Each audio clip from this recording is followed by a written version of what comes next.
Hello friends, welcome to रोशन की class YouTube channel. दोस्तों, आप सभी का आज की इस पाठ्य योजना की वीडियो में एक बार फिर से बहुत बहुत स्वागत है। आज की इस वीडियो में हम देखने वाले हैं साइंस यानी कि विज्ञान की पाठ्य योजना, जो कि आपकी क्लास 7th के लिए काफ़ी उपयोगी होगी। वैसे भी इस पाठ्य योजना को आप क्लास 6th और क्लास 8th में भी पढ़ा सकते हैं। तो वीडियो देखिएगा कंप्लीट, और वीडियो कंप्लीट देखने के बाद अगर आप लोगों को इस वीडियो के माध्यम से लाभ मिलता है, हेल्प थोड़ी सी भी मिलती है इस वीडियो के माध्यम से, तो प्लीज़ वीडियो को लाइक ज़रूर करिएगा। और एक लाइक याद रखिएगा, मैं लाइक के लिए इसलिए बोलता हूँ कि आपका लाइक मुझे यहाँ पे मोटिवेट करता है, मुझे खुश करता है, मेरा दिन बना देता है कि मैं आप लोगों के लिए जो भी यहाँ पे काम कर रहा हूँ आप लोगों को पसंद आ रहा है। अगर इसके अलावा आपको कोई भी पाठ्य योजना चाहिए तो आप सबसे पहले जाइएगा रोशन की क्लास यूट्यूब चैनल पे, वहाँ प्लेलिस्ट में जाइएगा, अपने जो भी जिस विषय का आपको पाठ्य योजना चाहिए उस प्लेलिस्ट में जाके आपको कम से कम एक विषय में 50-50, 60-60 लेसन प्लान मिल जाएगा। उसमें से आप बना देख के लिख सकते हैं। और अगर आप लोगों को पीडीएफ चाहिए लेसन प्लान की, तो आप लोग रोशन की क्लास टेलीग्राम चैनल से जाके बिल्कुल फ्री में डाउनलोड कर सकते हैं। उसके अलावा भी अगर आपको कोई नया लेसन प्लान बनवाना है तो आप नीचे कमेंट बॉक्स उसमें कमेंट करिएगा। मैं 1 से 2 दिन के अंदर आप लोगों की वीडियो रोशन की क्लास यूट्यूब चैनल के माध्यम से आप तक पहुँचा दूँगा। आपको सिर्फ एक छोटा सा काम करना है जो आपके लिए ही लाभदायक है। नीचे सब्सक्राइब बटन उस पर क्लिक करके सब्सक्राइब करके रखना है, साथ ही साथ बेल आइकन जरूर दबा के रखना है, जिससे मैं आप लोगों की वीडियो आप लोगों तक पहुंचाऊं तो आपको पता चल जाए कि आपकी वीडियो बन गई है। और जल्दी ही मैं आप लोगों के लिए कॉन्टेस्ट स्टार्ट करने वाला हूं, जिसमें मैं आप लोगों को, अगर आप सब्सक्राइब करते हैं तो लकी सब्सक्राइबर्स को यहाँ पर आप लोगों को इनाम दिया जाएगा रोशन की क्लास यूट्यूब चैनल के माध्यम से। और उसका अनाउंसमेंट आपको रोशन की क्लास इंस्टाग्राम पेज से आपको पता चल जाएगा वो लकी सब्सक्राइबर कौन है। तो सबसे पहला काम करिए, सब्सक्राइब करिए चैनल को और बेल आइकन जरूर दबा के रखिए। तो चलिए देर नहीं करते हैं, स्टार्ट करते हैं आज की वीडियो। और जल्दी मैं क्या इनाम दूंगा वो भी आपको बता दूंगा, इंस्टाग्राम पेज से आपको वो अपडेट मिल जाएगा। स्टार्ट करते हैं आज की वीडियो। पाठ्य योजना संख्या लिखनी होती है इस तरीके से, वो तो आप सभी को पता है अगर आप लोग मेरी वीडियोज़ देखते होंगे तो।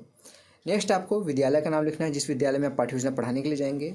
अगला हेडिंग यहाँ पे पॉइंट लिखना है दिनांक, जिससे ये पता चलता है किस डेट में आपने कौन सी पाठ्य योजना पढ़ाई है। कक्षा 7वीं है, पहले ही मैं बता चुका हूँ, 6वीं और 8वीं के लिए भी ये चैप्टर पढ़ा सकते हैं। कालांश यानी कि चक्र जिसको कहते हैं, इसका मतलब होता है पीरियड। यहाँ पे उसको नंबरिंग करना होता है, जिस पीरियड में आप जाएंगे उसको लिखना होता है। विषय है जीव विज्ञान का, वैसे विज्ञान भी आप लिख सकते हैं। जो प्रकरण है हमारा, प्रकरण है मौसम व मौसम के घटक। और समयावधि यहाँ पे लिखना है, जितना भी आपके कॉलेज वाले आपको समय दे, 30 मिनट, 35 मिनट, 40 मिनट, उसको लिख लीजिएगा। अब अगली हेडिंग आती है शिक्षण उद्देश्य, इसी को ही कहते हैं विशिष्ट उद्देश्य। और अगली तरफ यहाँ पे कॉलम बनाना होता है अपेक्षित व्यवहारगत परिवर्तन, यानी कि आपका ये जो टॉपिक है, इस टॉपिक को पढ़ाने के बाद बच्चों को आप क्या क्या सिखाना चाहते हैं, उनके अंदर क्या परिवर्तन देखना चाहते हैं, उसके बारे में यहाँ पे शिक्षण उद्देश्य यानी कि विशिष्ट उद्देश्य हेडिंग के अंतर्गत लिखना होता है। कम से कम 2 से 3 पॉइंट, मैक्सिमम 5 से 6 पॉइंट लिखना होता है। पहली हेडिंग देखिए, यहाँ पे लिखा गया ज्ञानात्मक। इसमें पहला पॉइंट लिखा गया है विद्यार्थी मौसम व मौसम के घटक से संबंधित विभिन्न तथ्यों का प्रत्यास्मरण कर सकेंगे। दूसरा पॉइंट है विद्यार्थी मौसम व मौसम के घटकों से संबंधित विभिन्न तथ्यों का प्रत्याभिज्ञान कर सकेंगे। अगली हेडिंग है अवबोध। इसमें देखिए लिखा गया है, यहाँ पे अवरोध आपको देखने में लिख रहा होगा, अवबोध कर लीजिएगा इसको, ठीक है। पहला पॉइंट इसमें है यहाँ पे विद्यार्थी मौसम व मौसम के घटकों से संबंधित विभिन्न तथ्यों की व्याख्या कर सकेंगे। अगली पॉइंट यहाँ पे देखिए, एक एक चीज़ में पढ़ रहा हूँ, आप लोग कंफ्यूज मत होइएगा, सुनिएगा ध्यान से। विद्यार्थी मौसम व मौसम के घटकों से संबंधित विभिन्न तथ्यों तथा महत्वों को समझ सकेंगे। अगली हेडिंग है ज्ञानोपयोग। इसमें देखिए लिखा गया विद्यार्थी मौसम व मौसम के घटकों से संबंधित ज्ञान का प्रयोग उच्च अध्ययन में कर सकेंगे। अगला पॉइंट है विद्यार्थी मौसम व मौसम के घटकों से प्राप्त ज्ञान का दैनिक जीवन की नवीन परिस्थितियों में उपयोग कर सकेंगे। चौथी हेडिंग है कौशल। इसमें देखिए पहला पॉइंट लिखा गया है यहाँ पे, विद्यार्थी मौसम व मौसम के घटकों से संबंधित विभिन्न तथ्यों की जानकारी प्राप्त कर सकेंगे। दूसरा पॉइंट है विद्यार्थी मौसम व मौसम के घटकों से संबंधित विभिन्न तथ्यों को चित्र चार्ट का द्वारा प्रदर्शित कर सकेंगे। पांचवी हेडिंग है अभिरुचि। इसमें देखिए लिखा गया पहला पॉइंट विद्यार्थी मौसम व मौसम के घटकों से संबंधित विभिन्न तथ्यों के विषय में जानकारी में रुचि ले सकेंगे। दूसरा पॉइंट है विद्यार्थी मौसम व मौसम के घटकों से संबंधित विभिन्न तथ्यों के विषय में विचार विमर्श करने में रुचि ले सकेंगे। और छठवीं हेडिंग है यहाँ पे अवृत्ति। पहला पॉइंट लिखा गया विद्यार्थी मौसम व मौसम के घटकों से संबंधित विभिन्न तथ्यों के प्रति सकारात्मक दृष्टिकोण उत्पन्न कर सकेंगे। अब अगली हेडिंग आती है सहायक सामग्री। सहायक सामग्री में देखिए यहाँ पे जिन सामग्रियों की सहायता आप शिक्षण कार्य के टाइम पे लेंगे उन सभी को यहाँ पे लिखना होता है। तो चौक का यूज करेंगे, रंगीन चौक ले जाएंगे, विज्ञान में रंगीन चौक ले जाए तो थोड़ा सा अलग चार्ट ब्लैक बोर्ड पे आप बना के चित्र दिखा सकते हैं। इंटरेस्ट बच्चों को आता है, डस्टर का यूज करेंगे, लपेट फलक का यूज करेंगे, संकेतक का, ये सारी चीज़ें यहाँ पे लिख दीजिएगा। नेक्स्ट पूर्व ज्ञान है। पूर्व ज्ञान में देखिए लिखा गया विद्यार्थी मौसम व मौसम के घटक के विषय में सामान्य जानकारी रखते हैं। अब लेसन प्लान का सबसे इंपॉर्टेंट हेडिंग जो कहा जाता है वो आता है प्रस्तावना प्रश्न। प्रस्तावना प्रश्न को 2 कॉलम में कहें तो आपके कॉलेज में डिवाइड कर लीजिए, छात्राध्यापक क्रियाएं या फिर छात्राध्यापिका क्रियाएं। लड़के हैं तो छात्राध्यापक, लड़की हैं तो छात्राध्यापिका क्रियाएं। अगली हेडिंग है विद्यार्थी क्रियाएं। अगर 3 कॉलम के हैं तो 1 कॉलम यहाँ बना लीजिएगा, इसमें क्रम संख्या कर लीजिएगा, ठीक है। बस इतना ही अंतर होता है। इसमें पहले प्रश्न का जो उत्तर आता है उसे दूसरा प्रश्न बनता है, दूसरे प्रश्न का जो उत्तर आता है उसे तीसरा प्रश्न बनता है। बस यहाँ पे ये बात का ध्यान रखिएगा, कम से कम 3 प्रश्न पूछ के अपना प्रकरण निकलवा सकते हैं। ज़्यादा से ज़्यादा 5 से 6 प्रश्न पूछा जा सकता है अपना प्रकरण निकलवाने के लिए। तो पहला प्रश्न यहाँ पे, किस मौसम में हमें अत्यधिक गर्मी लगती है? तो बच्चे बोलेंगे गर्मी के मौसम में। दूसरा प्रश्न बनेगा गर्मी के मौसम से, तो गर्मी के मौसम में तापमान कैसा होता है? बच्चे बोलेंगे गर्मी के मौसम में तापमान अत्यधिक होता है या फिर ज़्यादा होता है। तीसरा प्रश्न बनेगा अत्यधिक तापमान किसके द्वारा मापा जाता है? बच्चे बोलेंगे तापमापी द्वारा मापा जाता है। और चौथा प्रश्न फिर बनेगा तापमापी द्वारा किसी स्थान का तापमान कैसे मापा जाता है? बच्चे बोलेंगे किसके द्वारा मापा जाता है? तो बच्चे बोलेंगे मौसम विभाग द्वारा मापा जाता है। और पांचवा प्रश्न यहाँ पे बनेगा मौसम विभाग द्वारा मौसम का पूर्वानुमान किस प्रकार लगाया जाता है? बच्चे नहीं बता पाएंगे। समस्यात्मक प्रश्न देखिए यहाँ पे लिखा गया, समस्यात्मक प्रश्न जैसे ही होगा अपना उद्देश्य कथन बोलेंगे। उद्देश्य कथन देखिए यहाँ पे बोला गया है।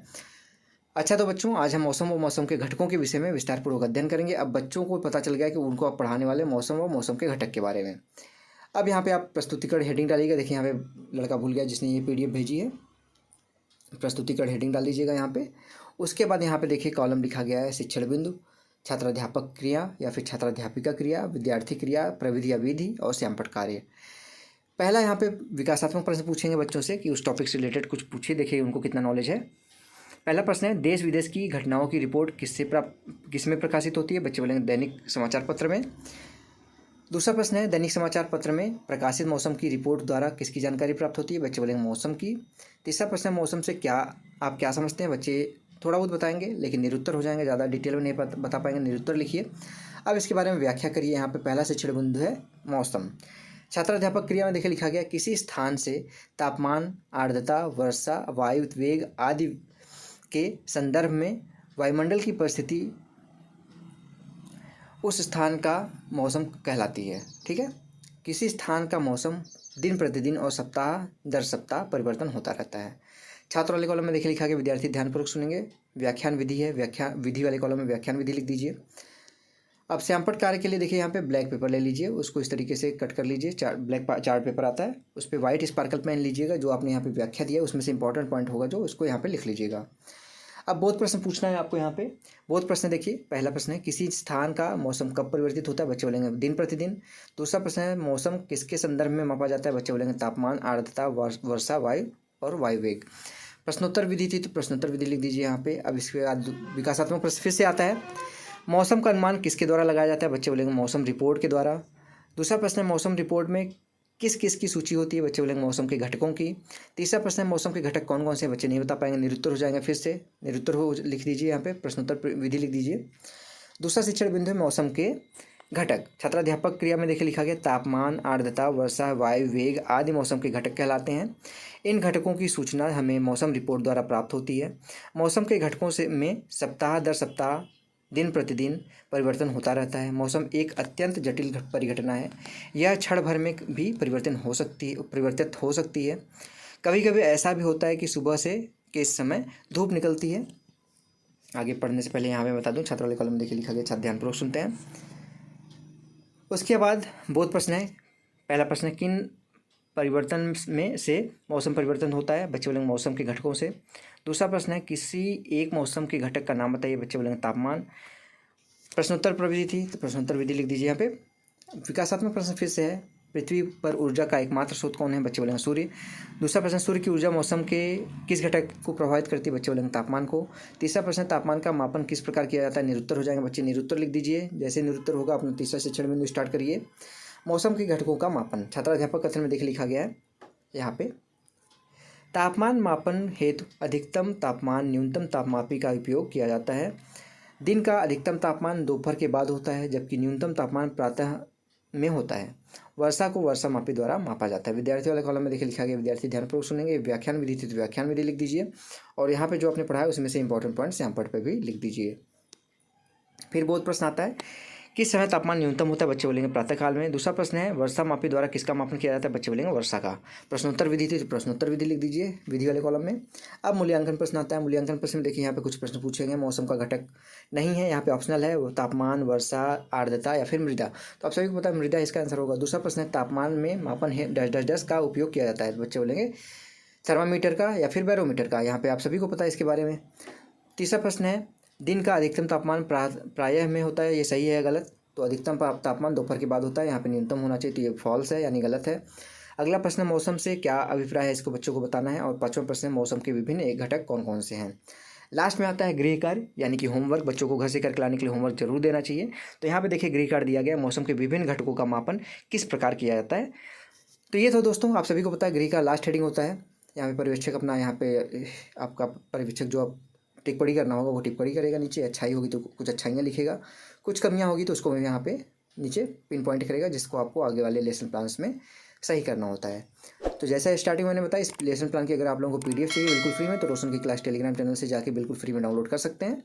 और अगर आप लोग रोशन की क्लास द्वारा स्टार्ट की गई कंटेस्ट में भाग लेना है तो सबसे पहला काम करिए, चैनल को सब्सक्राइब करिए और बेल आइकन दबा के रखिए, जिससे मैं आप लोगों के लिए जो भी यहाँ पे कॉन्टेस्ट ला रहा हूँ उसमें आप जुड़ सकें।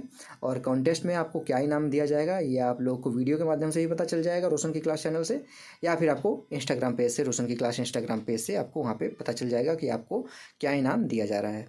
अगर आप लकी हुए तो आप ज़रूर इनाम जीतेंगे, और ये मैं आप लोगों को गारंटी देता हूँ कि वो इनाम आपका 1000 से ऊपर का ही होगा। ठीक है, तो फ्रेंड्स अगर वीडियो अच्छी लगी तो प्लीज़ वीडियो को लाइक करिएगा, और ऐसी वीडियोस देखने के लिए रोशन की क्लास यूट्यूब चैनल को सब्सक्राइब कर लीजिए। तो मिलते हैं नेक्स्ट वीडियो में, तब तक के लिए आप सभी का बहुत बहुत धन्यवाद। जय हिंद, वंदे मातरम।